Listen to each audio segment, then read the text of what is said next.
Those are Moringa drumsticks. We're going to blanch those, I guess, a little bit in a cast iron pan. Throw a little butter in there. Well, that Moringa drumstick looked a little lonely in there, so I cut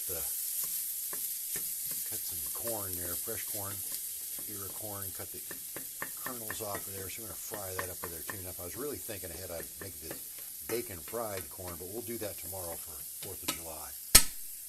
All right, we'll put some salt and pepper on there. You know what that looks like. A little bit of chili powder. That actually smells okay. I'm going to get this really nice and hot.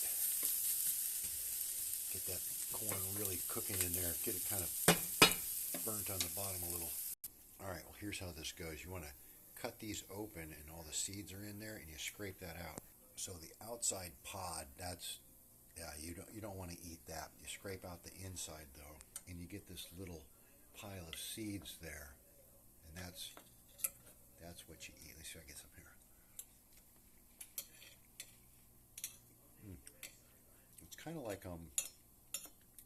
okra. Not very much flavor to it. I mean, it'll complement something.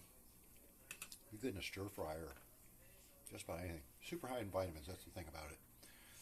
Very, very healthy. So there's my first Moringa experiment. Yeah, you probably don't want to cut in these little pieces. Cut them kind of long.